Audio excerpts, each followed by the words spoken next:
K Shivakumar ಅವರು ಸದನದಲ್ಲಿ ಗೀತೆ ಹೇಳಿರೋ ವಿಚಾರಕ್ಕೆ ಅದು ಕ್ಷಮೆ ಕೇಳಬೇಕು ಅಂತ ನೀವು ಹೇಳಿದ್ರಿ. ಅಧ್ಯಕ್ಷರಾಗಿದ್ಕೊಂಡು ಈ ತರ ಮಾತಾಡಿದ್ಮೇಲೆ ಕ್ಷಮೆ ಕೇಳಬೇಕು.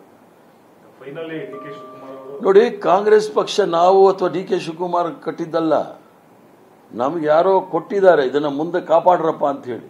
ನಮಗೆ ಕಾಪಾಡೋ ಶಕ್ತಿ ಇದ್ರೆ ಕಾಪಾಡಬೇಕು, ಇಲ್ಲ ಮುಂದೆ ಬರ್ತಕ್ಕಂಥ ಪೀಳಿಗೆಗಳಿಗೆ ಕೊಟ್ಟೋಗ್ಬೇಕು. ಯಾರು ಪರ್ಮನೆಂಟ್ ಇಲ್ಲ, ಯಾರು 500 ವರ್ಷ ಬದುಕೋದಿಲ್ಲ.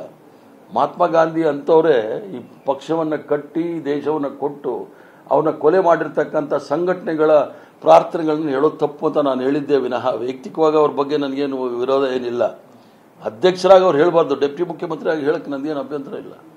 ಕಾಂಗ್ರೆಸ್ ಅಧ್ಯಕ್ಷರಾದ ಮೇಲೆ ಯಾವ ಕಾಂಗ್ರೆಸ್ ಪಕ್ಷದ ವಿರುದ್ಧವಾಗಿರ್ತಕ್ಕಂಥ RSS, ಯಾವ ಸಂವಿಧಾನದ ವಿರುದ್ಧ ಇರತಕ್ಕಂಥ RSS, ಯಾವ ತ್ರಿವರ್ಣ ಧ್ವಜದ ವಿರುದ್ಧ ಇರತಕ್ಕಂಥ RSS, ಇವರ ಪ್ರಾರ್ಥನೆ ನಾವು ಮಾಡೋದು ಬೇಕಾಗಿಲ್ಲ. ಅವರು ಯಾವ ಕಾರಣಕ್ಕೆ ಹೇಳಿದಾರೆ ಅದು ಬೇರೆ ಪ್ರಶ್ನೆ. ಪ್ರತಿಯೊಬ್ಬ ಕಾಂಗ್ರೆಸ್ ಅಲ್ಲಿ ಪದಾಧಿಕಾರಿಗಳು, ನಾವು MLAಗಳು, MLCಗಳು, MP ಗಳು ಇವ್ರದೇ ಅಲ್ಲ ಕಾಂಗ್ರೆಸ್ಸು. ಈ ದೇಶದಲ್ಲಿ 20%, 40, 50, 60% ಜನ ಸಪೋರ್ಟ್ ಮಾಡಿರ್ತಕ್ಕಂಥ ಪಕ್ಷ ಇದು, ಸಿದ್ಧಾಂತ ಇರತಕ್ಕಂಥ ಪಕ್ಷ.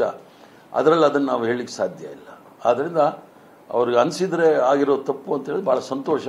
As a Congress man has accepted it. ಅದು ಬಹಳ ಒಳ್ಳೆಯ ವಿಚಾರ. ಕಾಂಗ್ರೆಸ್ ನಾಯಕರು ಕೂಡ ನಿಮ್ಮಷ್ಟು ಗಟ್ಟಿ ಧ್ವನಿಯಿಂದ ಅವ್ರು ಹೇಳಿ ತಪ್ಪು ಅಂತ ಒಬ್ರು ಹೇಳಿಲ್ಲ.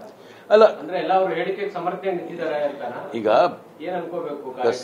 ಅದು ಕಾಂಗ್ರೆಸ್ ಕಾರ್ಯಕರ್ತರಾಗ್ಲಿ, ಈಗ ನಾನೊಬ್ಬ ಜವಾಬ್ದಾರಿ ಸ್ಥಾನದಲ್ಲಿ ಇರ್ತಕ್ಕಂಥವನು, ಕಾರ್ಯಕಾರಿ ಸಮಿತಿನಲ್ಲಿ ಇರ್ತಕ್ಕಂಥವ್ನು, ಜವಾಬ್ದಾರಿ ನನ್ನ ಮೇಲೆ ಜಾಸ್ತಿ ಇರುತ್ತೆ. ನಾನು ಕಾಂಗ್ರೆಸ್ ಪಕ್ಷದ ಸಿದ್ಧಾಂತ ಬಂದ್ರೆ ಯಾರ ಜೊತೆನೂ ನಾನು ರಾಜಿ ಆಗೋನಲ್ಲ. ನನಗೂ ಸಹ ಈ ಪಕ್ಷದಲ್ಲಿ 50 ವರ್ಷ ಆಗೋಯ್ತು. ಆದ್ರಿಂದ ಎಲ್ಲಾದ್ರೂ ತಪ್ಪಾದ್ರೆ ತಪ್ಪು ಅಂತ ಹೇಳ್ತೀನಿ, ಸರಿ ಅಂದ್ರೆ ಸರಿ ಅಂತ ಹೇಳ್ತೀನಿ. ಸೈದ್ಧಾಂತಿಕವಾಗಿ ಈ ಪಕ್ಷದಲ್ಲಿ ಇರೋನೇ ವಿನಃ ಬಾಕಿ ಯಾವುದೇ ವಿಚಾರಕ್ಕಲ್ಲ. ಹೈಕಮಾಂಡ್ ಏನಾದ್ರು